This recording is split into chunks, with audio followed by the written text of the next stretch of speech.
Vaishali takes on Ju Wenjun here, and the position is roundabout even.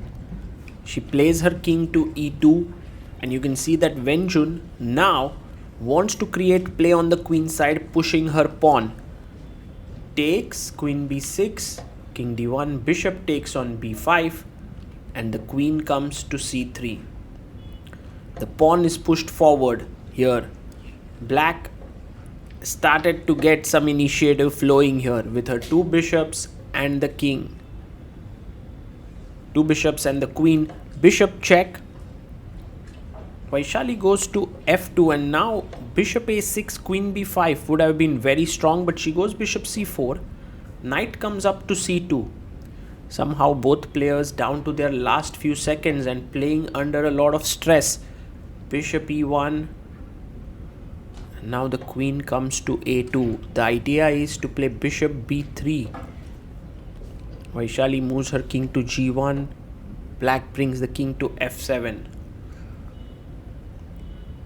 And Vaishali plays queen d2. She plays queen b3. Look at how Wenjun's moving her queen. She's placing it on one square, then moving it to another. She's definitely feeling the pressure. Both the players are not able to give their 100% here because of the time trouble that they are facing. Knight b4 played. The queen comes up to b3. And the position is now roughly equal because white has been able to activate her knight.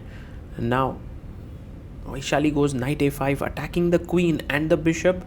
The queen is offered for trade, and now this could be a draw after take and knight b7 with the idea of coming here, but instead she goes king g1, bishop b5 played, king f2 played, and now queen takes queen is a good move. Takes, and bishop b2, knight b3, bishop c4, and black should be able to win this, but instead Wenjun goes bishop a3.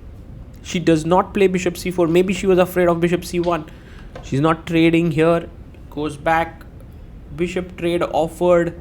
It's important right now to keep the bishops on the board, but at the right time a trade would help black. Bishop a3. Both the players making their moves very quickly. Vaishali down to 16 seconds. Ju Wenjun down to 35 seconds.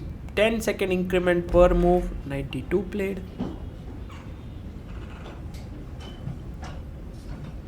Now bishop goes to a2. King d1 brings the king into the center of the board. King c2. Vaishali slowly able to cement her position here.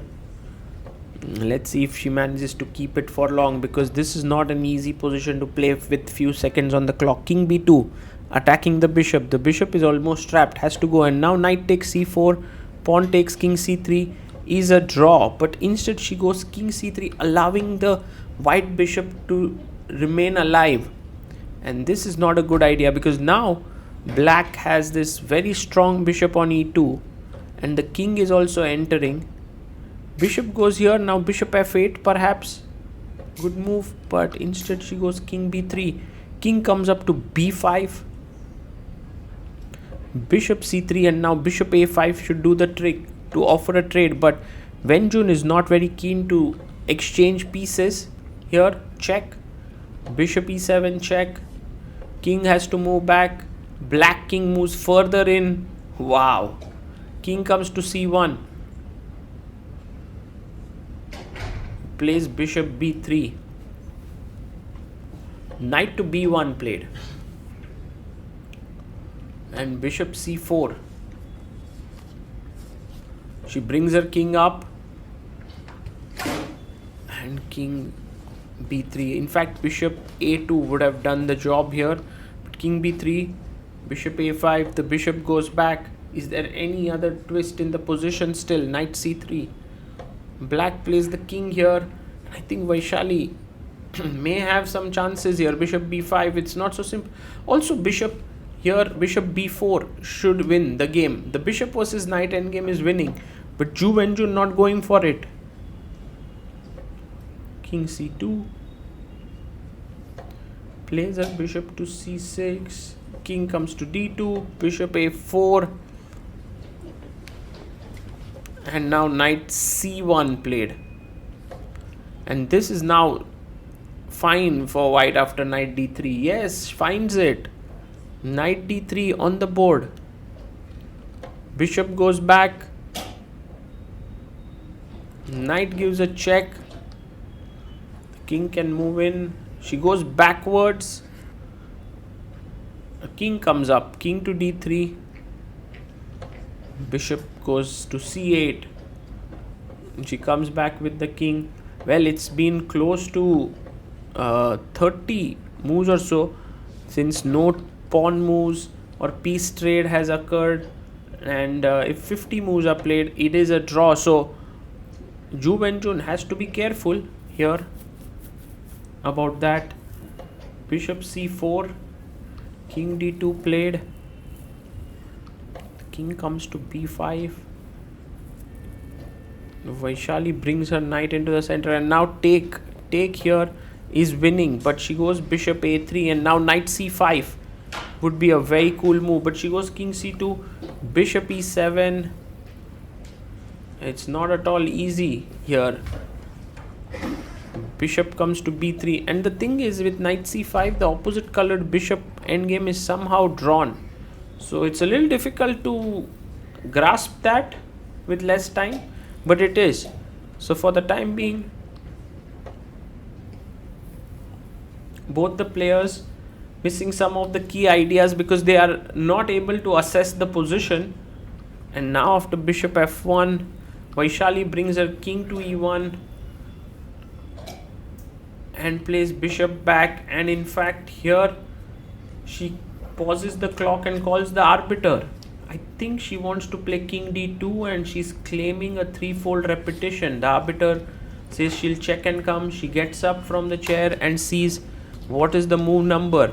The last exchange actually that took place was queen takes queen, and that happened on move number 53, and we are currently on move number 96. So 43 moves have been played. If Vaishali would have continued for another 7 moves, she would have had the draw, but instead she's telling the arbiter that she wants to claim threefold repetition here, king d2. But seeing all of this, Ju Wenjun now has an idea that her 50 move rule also comes into the picture.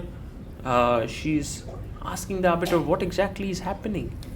Well, the arbiter comes back and says there's no threefold repetition here after king d2, and the position is not repeated thrice.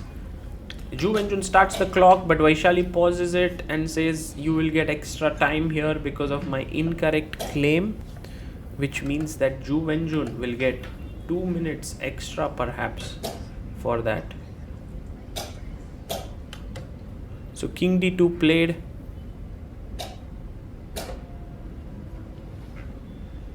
The arbiter making sure that the clock is correctly set up. So 2 minutes 23 seconds for Ju Wenjun. That's a very good time lead that she has now. And she plays bishop b4. She's able to understand now that the bishop trade is actually helpful for her. Maybe she thought for a bit, and she also makes the h6 move so that now there's no 50 move rule coming into the picture. Bishop takes bishop, king takes. You'll see that this actually what Vaishali did was very detrimental to her chances. Knight d3, and now you can just take the knight, takes, king b4, and it's a lost pawn endgame because the king is entering and white will lose all the pawns. Vaishali resigns.